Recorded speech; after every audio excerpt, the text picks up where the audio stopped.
Following Monday night's presidential debate between Hillary Clinton and Donald Trump, viewers wasted no time in declaring who they thought the winner was. Many took to the internet, filling out simple questionnaires on various websites to say who they thought came out on top. Results were understandably mixed depending on the website that you were viewing. And with me now on set to break down what all of this means is CBS News elections director Anthony Salvanto. So Anthony, Trump's campaign saying they won and they have the polls to back it up. But what are these polls that we're talking about here? Oh, yeah, the post-debate spin, right? It goes on for days and days. Look, this is a great time to talk about the difference between scientific polls and unscientific polls. Now, there's no question Donald Trump supporters probably feel like he won, right? Right. And sure, they're fervent in their view. What you want to do is look at, as you said, if you just put out a poll on a website and folks can go to it and they can vote as many times as they want, right? Right. So you don't know exactly who's taking it and who doesn't. That is very different from a scientific poll where you've got very purposefully a representation of all kinds of people from all over the country, of all different stripes. Here's an example, okay? Let's suppose I went right now and said, I wonder who everybody's favorite football team is. Okay. So I'm going to go down the street here. I'm going to go to Giant Stadium. I'm going to stand outside Giant Stadium and ask people, hey, who's your favorite football team? Well, I'm going to think everybody in the world is a Giants fan, right? Well, the good people in Dallas and Green Bay are going to have trouble. Go to Cowboys Stadium, exactly. You get all Cowboys fans. Exactly. Yeah. So what you want to do, that would be an example of a poll where you don't have a representative sample. And that's what we're seeing sort of right now. And that's what you can very well get in just an open web survey like that. Right. The difference, whether you do it by phone or whether you do it online, is when they make sure that everybody gets a chance to be in and everybody gets a chance to be represented from everywhere. Right. And then you get a scientific sample. That's the difference. We'll see those polls soon. Have we seen any examples of a real scientific poll at this point? There are a couple starting to come out. There's one from YouGov out where it looked like more people felt that Hillary Clinton had won.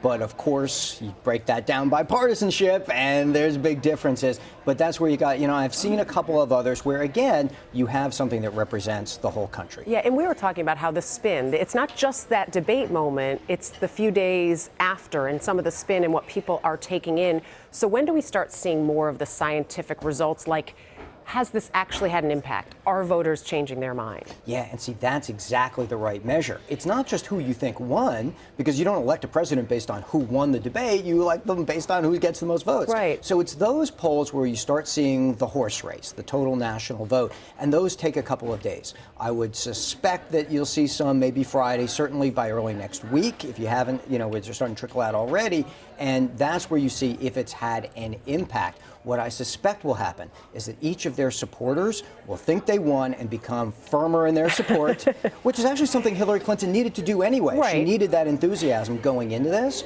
so she had to shore up that support. And then if the horse race moves, then you see it had an impact. I know we always ask the question, how important is this debate for the candidates? Do we really see a huge bump? And maybe it just depends election years. Do we really see bumps from debates, support changes, big ones? A little bit. Not a huge amount, and it usually is a bump that doesn't last because it's usually based on that enthusiasm. Hey, my candidate won. That means I'm definitely going to vote. Right. As opposed to a switch in support. This year in particular, there are so few undecided voters that there just aren't that many people to move. Yeah. And so, each debate will be important. But I'd be surprised if you see a giant swing, giant swing. It sounds like with the convention, same thing. We saw these bumps, even though those were very large, and then that sort of went away. If she got a big bump out of the convention, then now it slipped back to about a tie, or it was heading into this debate. So, these things are transient. They always say numbers can tell any story you want, but here they seem to be telling the story that there's a lot of indecision. Just everybody should remember it's not just about your choice, it's about how enthusiastic you are, and that makes numbers move around a little bit too. Anthony Salvanto, great information. Thank you. We appreciate it. Thanks, Dana.